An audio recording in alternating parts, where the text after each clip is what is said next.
یہ آنے والے زمانے میں، تو پوری داستان کربلا خداوند عالم نے ان ملائکہ کو سنائی ہے کہ ان قریب جب یہ انسان دنیا پر جائے گا، آخری پیغمبر ہوگا اور اس کا نواسہ اس طرح سے دین کو بچانے کے لیے، اسلام کو بچانے کے لیے، بلکہ انسانیت اور حق و حقیقت کو بچانے کے لیے اس طرح سے وہ شہید ہو جائے گا۔ تو اس عزاداری کا آغاز وہیں سے ہوا، ملائکہ کے اندر حزن و ملال وہیں پر دکھائی دیا، روایات میں ملتا ہے۔ پھر اس کے بعد جب دنیا بسنے لگی تو آپ مسلسل سنتے رہتے ہیں، بحر الانوار میں مکمل ایک باب ہے کہ جو بھی نبی زمین کربلا کی طرف سے گزرا وہ مصیبت میں مبتلا ہوا، پریشان ہوا، اور اس نے پوچھا یہ کون سی زمین ہے جہاں ہم پریشان ہو رہے ہیں؟ تو وہی کربلا کے متعلق جو باتیں تھیں وہ اس نبی کو بتائی گئی، چاہے وہ حضرت ابراہیم ہو، چاہے حضرت نوح ہو، چاہے حضرت موسیٰ ہو، چاہے حضرت عیسیٰ۔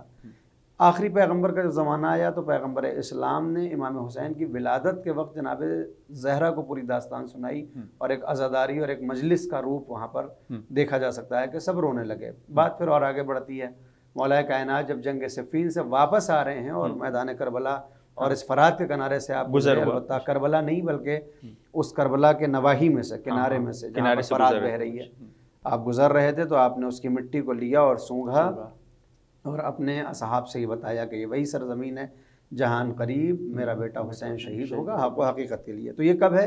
امام حسین کی شہادت سے پہلے۔ اب آئیے شہادت کے بعد اگر رخ کریں تو ہر امام نے سرکار سید الشہداء کی عزاداری کی اہمیت کو مد نظر رکھتے ہوئے اپنے فرامین کو جاری کیا۔ مثلا امام سید زین العابدین جو وارث کربلا ہے، 35 برس آپ آنسو بہاتے رہے جب تک آپ زندہ و جاوید رہے۔ ان کے بعد آپ دیکھیں امام محمد باقر علیہ السلام جب آپ دنیا سے جانے لگے تو آپ نے اپنے بیٹے یعنی امام جعفر صادق کو یہ وصیت کی کہ یہ 10,000 درہم صرف اس لیے ہیں کہ 10 برس تک میرا غم کیا جائے، منہ کے میدان میں میرے مصائب سنائے جائیں۔ لیکن امام نے بھی 10 برس کی قید لگائی کہ 10 برس تک میرے مصائب سنائے جائیں تاکہ میری مصیبت کے ساتھ کربلا والوں کا بھی تذکرہ ہو جائے۔ پھر امام صادق کی جب ہم زندگی دیکھتے ہیں تو وہاں بھی یہی دکھائی دیتا ہے کہ آپ ماہ محرم میں باقاعدہ اہتمام کیا کرتے تھے، پرسہ دیتے تھے اپنے گھر والوں کو اور ان سے پرسہ لیا کرتے تھے۔ بلکہ بعض روایات میں آیا ہے کہ امام فرماتے ہیں کہ جب ماہ محرم، امام موسیٰ کاظم فرماتے ہیں کہ جب ماہ محرم آ جاتا تھا تو پھر اس کے بعد سے لے کر روز عاشورہ تک میرے والد گرامی یعنی امام جعفر صادق کے ہونٹوں پر کوئی ہنسی نہیں دیکھ سکتا تھا۔ یہ 10 دن غم اور اندوہ کے تھے۔ پھر ہم اور آگے بڑھتے ہیں، امام رضا غریب علیہ السلام کی جب زندگی کو دیکھتے ہیں تو ریان ابن شبیب ہیں جو آپ سے ملاقات کے لیے آتے ہیں۔ اتفاق سے پہلی محرم کا وہ دن تھا۔ امام نے سلام کے بعد پہلا سوال یہ کیا کہ کیا تم روزے سے ہو؟ تو آپ نے فرمایا، ریان نے، کہ نہیں میں روزے سے نہیں ہوں۔ آج کیسا روزہ؟ تو آپ نے بتایا کہ آج ہی کا وہ دن ہے کہ جس دن جناب زکریا کی دعا قبول ہوئی اور ان کو یحییٰ جیسا بیٹا ملا اور جس کو اس طرح سے شہید کیا گیا۔ اور اس کے بعد اس کو ربط دیا امام حسین کی شہادت سے یہ کہتے ہوئے کہ یبن شبیب، اے شبیب کے بیٹے، ان کنتا باکیاں لشیء، اگر تم کسی بات پر رونا چاہتے ہو، آنسو بہانا چاہتے ہو، فبکے للحسین، تو پھر تم کیا کرو؟ امام حسین پر آنسو بہاؤ۔ کیوں؟ انہو ذبح کما یذبح الکبش، ان کو ذبح کیا گیا اس طرح سے جیسے گوسفند کو ذبح کیا جاتا ہے۔ وقتل معہ اہل بیتہ 18 رجلا، اور ان کو قتل کیا گیا ان کے اہل بیت کے 18 افراد کے ساتھ۔ اور اس کے بعد بھی حدیث بڑی طولانی ہے۔ تو امام رضا نے بھی امام حسین کی شہادت کا غم منایا اور حکم دیا کہ رونا چاہیے تمہیں۔ یہ سلسلہ اسی طرح جاری رہتا ہے۔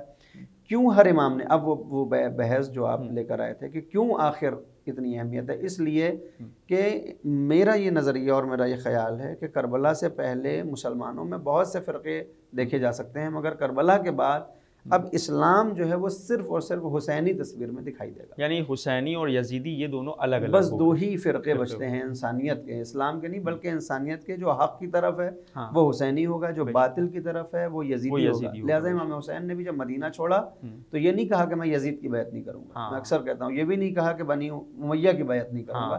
آپ نے کہا مثلی لا یبایع مثلہ، میرے جیسا اس کے جیسے کی بیعت نہیں کرے گا۔ تو اب یہ میرے جیسا کیا ہے اس کو ہمیں جاننا ہوگا۔ امام حسین کی خصوصیات کیا تھی، ان کی صفات کیا تھی، ان کا مقصد کیا تھا، ان کی دعوے داری کیا تھی، شہادت کی طرف وہ کیوں گئے۔ یہ ساری باتیں جب تک ہم کو نہیں پتہ ہوں گی تب تک حسینی کردار ہمیں سمجھ میں نہیں آئے گا، اور جب تک حسینی کردار ہمیں سمجھ میں نہیں آئے گا ہم ویسا جی کر نہیں دکھا پائیں گے جیسے امام حسین چاہتے تھے، یعنی حق کے لیے جینا اور حق کے لیے مرنا۔ لہٰذا ہر دور میں امام حسین کی عزاداری کی جاتی ہے، ان کا غم منایا جاتا ہے کہ ہر دور، ہر نسل ہر قوم، ہر ملت، ہر عمر کا آدمی اور انسان اور مرد اور عورت، غلام آزاد، سب امام حسین کی داستان کو سنیں، پڑھیں، تاکہ ان کے اندر یہ عزم ہو کہ وہ حق اور حقیقت کے لیے زندہ رہیں اور اسی کے اوپر اپنی جان قربان کر دیں، اور حق کے لیے ہمیشہ جو ہے وہ ثابت قدم رہیں۔ بے شک۔ میں آپ کی طرف دوبارہ بھی آؤں گا۔ اس وقت ہم چلیں گے علی جناب قمر امام رضوی صاحب کی خدمت میں اور چاہیں گے کہ ایک اور نحو وہ ہمارے مومنین کے لیے پیش فرمائیں۔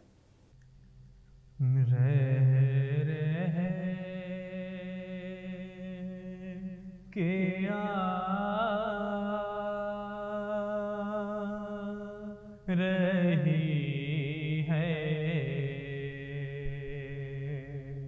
یہی دشت سے صدا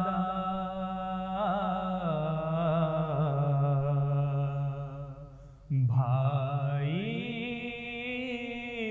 بچھڑ گیا میرا بھائی بچھڑ گیا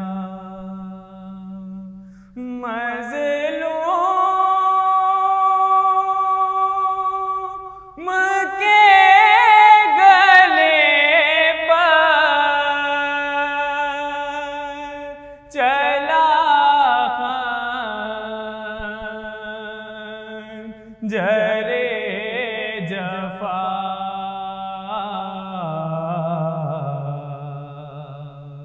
بھائی بچھڑ گیا میرا بھائی بچھڑ گیا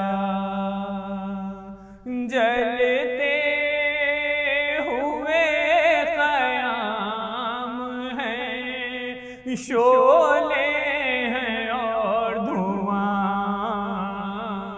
دم گھوٹ رہے ہیں پیاس سے بچے ہیں نیم جان چین آئے کس طرح سے مجھے عرض کربلا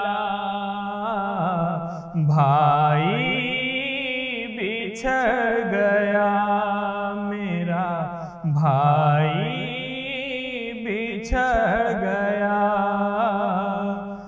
چادر لہو کی اوڑھ کے عباس سو گئے وہ پوچھا نہ کہ ظلم بہن پر جو ہو گئے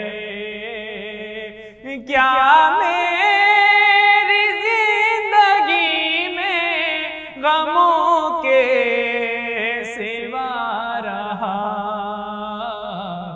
بھائی بچھڑ گیا میرا بھائی بچھڑ گیا غم کتنے میں اٹھاؤں کہاں جاؤں کیا کروں کیوں کر یتیم بچوں کو سمجھاؤں کیا کروں دن بھر میں فاطمہ کا بھرا گھر اجڑ گیا بھائی بچھڑ گیا میرا بھائی بچھڑ گیا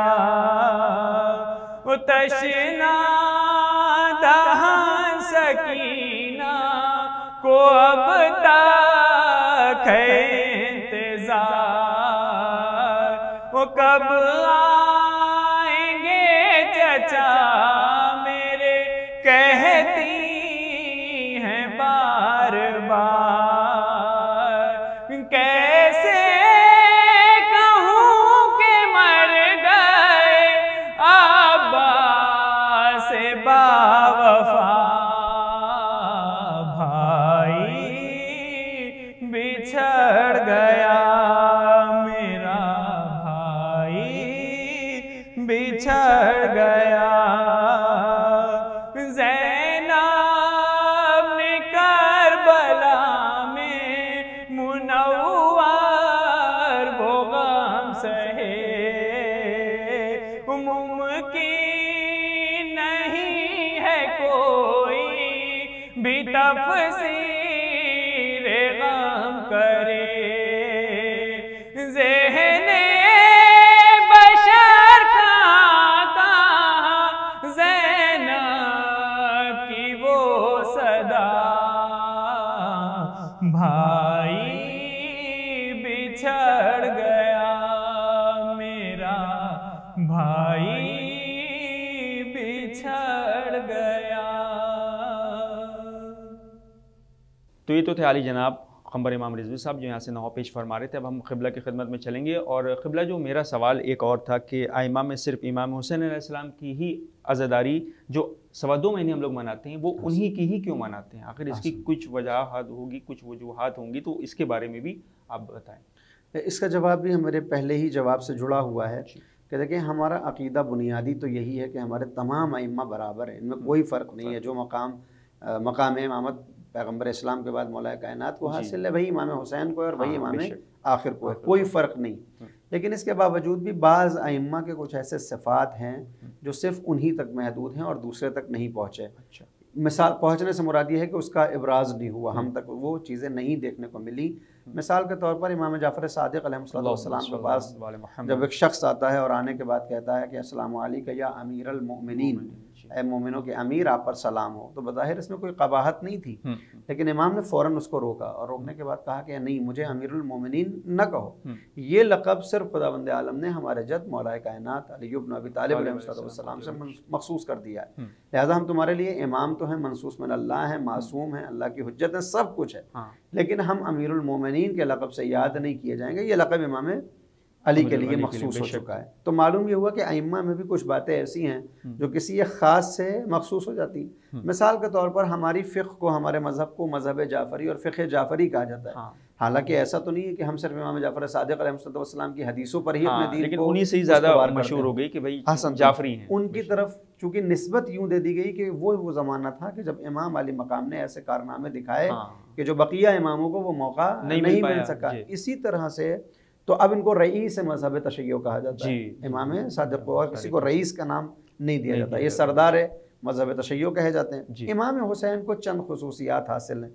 پہلی خصوصیت آپ کی یہ ہے کہ آپ اکیلے ایسے شہید ہیں ائمہ کی فہرست میں کہ جن کا 40 ائمہ اہل بیت نے منایا ہے، باقی کسی امام کا 40 ہم کو نہیں دکھائی دیتا۔ مولا کائنات جو ابو الائمہ ہیں ان کی بھی شہادت تو ہے، مگر کسی بھی امام نے 40 اور 40 کے عنوان سے کوئی یاد تازہ کی ہو، ان کو اس دن یاد کیا ہو، ایسا کہیں دکھائی نہیں دیتا۔ وہ صرف امام حسین علیہ السلام کے لیے 40 ہے۔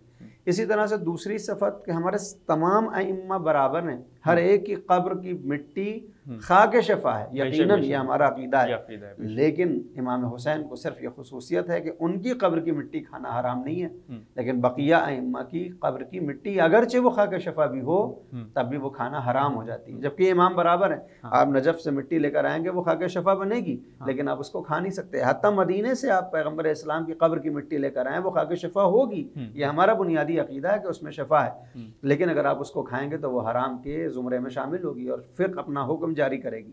صرف امام حسین کی قبر کی مٹی کے لیے کہا گیا کہ یہ خاک شفا ہے، لہٰذا اس کو دوا کے طور پر کھانا نہ صرف یہ کہ شفا دے گا بلکہ حرام بھی نہیں ہے، بلکہ منع بھی نہیں ہے۔ تو یہ خصوصیت ہے۔ انہی خصوصیات میں یہ خصوصیت ہے کہ تمام ائمہ ہمارے برابر ہیں، لیکن سب کی یاد اپنے مقام پر کبھی 1 دن، کبھی 2 دن، کبھی 3 دن منائی جاتی ہے، مگر امام حسین کو 2.25 مہینے اس لیے رویا جاتا ہے کہ اگر آپ یوں کوانٹٹی کے اعتبار سے بھی دیکھیں تو ہمارے بقیہ ائمہ کی شہادت پرسنالٹی کے طور پر ہوئی، سنگل انڈیویجول ہے۔ مولا کائنات قتل ہوئے بڑے مظلومانہ طریقے سے، مگر صرف مولا قتل ہوئے۔ امام حسن کے اوپر تیر چلائے گئے جنازے پر، مگر صرف امام حسن۔ امام زین العابدین کو زہر دیا گیا، امام صادق کو زہر دیا گیا، امام رضا کو، یہ پرسنل، ہاں یہ اکیلے انفرادی صورت پر اس دنیا سے چلے گئے۔ مگر امام حسین وہ شہید ہیں کہ جن کو جب شہادت دینا ہوئی ہے تو اپنی گود کے پالوں کو پہلے اٹھایا، یعنی اپنے ساتھ 71 ساتھیوں کو 71 جنازے اٹھائے. البتہ 71 تو یہ مقولہ ہے، وگرنہ اور تعداد اس سے زیادہ ہے، بہرحال کافی 100 سے زیادہ دکھائی دے جاتے ہیں، جن میں 6 مہینے کے بچے بھی دکھتے ہیں، جن میں جوان بھی ہیں، نوجوان بھی ہیں، بوڑھے بھی ہیں.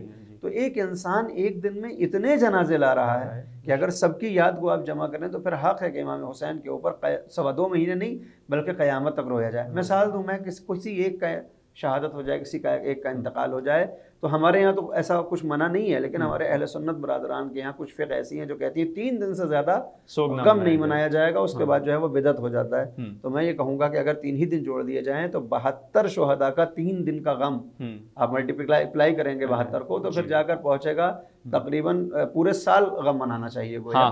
لہٰذا ہم تو صرف 2.25 مہینے مناتے ہیں. ہاں یہ ضرور ہے کہ 2.25 مہینے کی کوئی ایسی روایت یا کوئی حدیث نہیں ہے کہ 2.25 مہینے منایا جائے.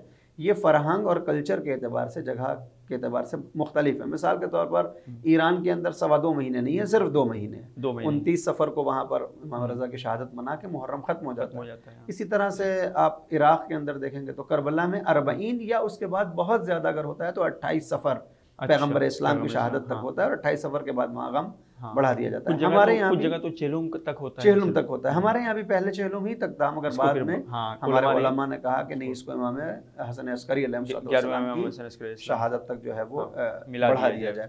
لہٰذا 2.25 مہینے نہیں، میں کہتا ہوں 5 مہینے بھی امام کا غم ہو تو یہ کم ہے. اور یقیناً اسی غم کے ذریعے سے دین کو باقی رکھا گیا، اسی غم سے ہمیں جینے کا حوصلہ ملتا ہے اور حق کے اوپر جان فدا کرنے کی ہمیں طاقت ملتی ہے. بس قبلہ کیونکہ میرے پاس وقت اب بالکل نہیں رہا، بس ہم یہ چاہیں گے کہ آج 2 محرم کے حوالے سے جو تاریخی واقعہ ہے وہ ضرور آپ بتا دیں ہمارے ویورز ناظرین کو. احسنتم. 2 محرم سن 61 ہجری جیسا کہ مشہور ہے، سرکار سید الشہداء کا کاروان کربلا میں داخل ہوا ہے. یوں یہ کاروان 28 رجب سن 60 ہجری کو مدینے سے نکلتا ہے، 4 شعبان کو مکے میں آ جاتا ہے. یعنی یہ تقریباً 6 دن کا سفر کر کے مکے میں یہ لوگ رہتے ہیں. شعبان، رمضان ماہ رمضان میں حضرت مسلم کو کوفے کی طرف بھیجا جاتا ہے.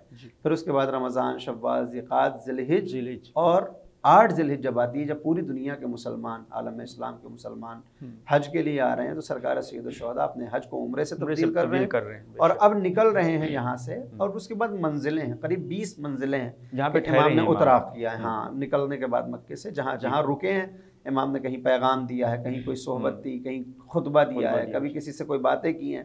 یہ نوبت پہنچتی ہے یہاں تک کہ جب 2 ماہ محرم آتی ہے تو آپ کا کاروان اس کربلا کے میدان میں داخل ہو چکا ہے، جہاں کے لیے روایات ہیں کہ جب پہنچے ہیں تو دل گھبرانے لگا اور پوچھا سرکار سید الشہداء نے کسی سے کہ یہ کون سی سرزمین ہے، تو الگ الگ نام بتائے گئے. اور پھر جب کسی نے کہا کہ یہ دشت کرب و بلا ہے تو آپ نے فرمایا اللہم انی اعوذ بکرب و بلا، پروردگار میں تیری پناہ میں آنا چاہتا ہوں اس کرب و بلا سے. اور یہی وہ تاریخ تھی کہ جب سرکار سید الشہداء نے اپنے خیام کو فرات کے کنارے لگایا تھا کہ بچے چونکہ چھوٹے ہیں، ان کو پانی کی حاجت ہوگی، پانی طلب کرنا ہوگا، تو یہاں سے پانی کو لیا جا سکتا ہے.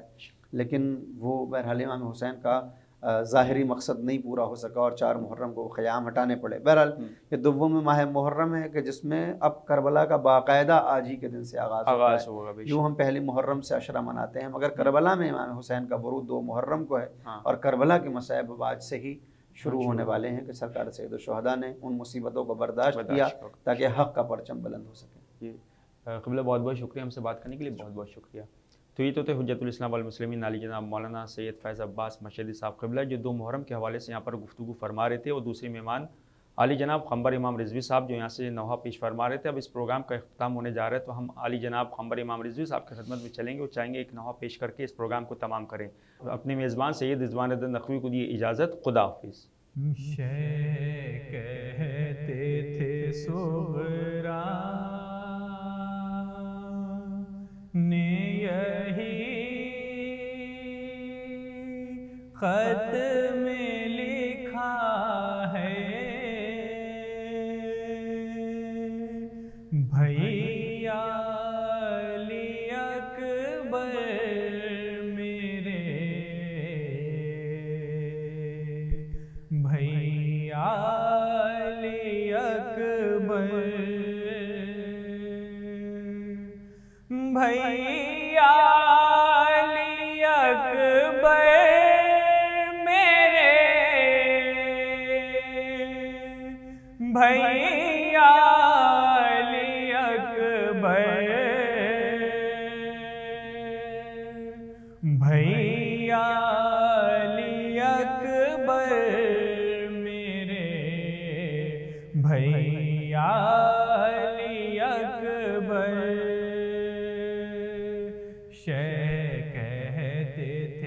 صغرا نے یہی خط میں لکھا ہے، بھیا علی اکبر میرے، بھیا علی اکبر، روتی ہوں گنا کرتی ہوں اشکوں کے ستارے، سب لوگ مجھے چھوڑ کے پردیس سدھارے، سب لوگ مجھے چھوڑ کے پردیس سدھارے، محسوس یہ ہوتا ہے ہر ایک سانس سزا ہے، بھیا علی اکبر میرے، بھیا علی اکبر، اصغر بھی تو اب گھٹنیوں چلنے لگے ہوں گے، آغوش میں اماں کی مچلنے لگے ہوں گے، آغوش میں اماں کی مچلنے لگے ہوں گے، رونق ہے وہاں اور یہاں غم کی گھٹا ہے، بھیا علی اکبر میرے، بھیا علی اکبر، شہ کہتے تھے صغرا نے یہی خط میں لکھا ہے، بھیا علی اکبر میرے، بھیا علی اکبر، کرتی تھی میں بابا کے علمدار سے باتیں، اب ہوتی ہیں تنہائی میں دیوار سے باتیں، اب ہوتی ہیں تنہائی میں دیوار سے باتیں، ڈر لگتا ہے اب ایسی میرے گھر کی فضا ہے، بھیا علی اکبر میرے، بھیا علی اکبر،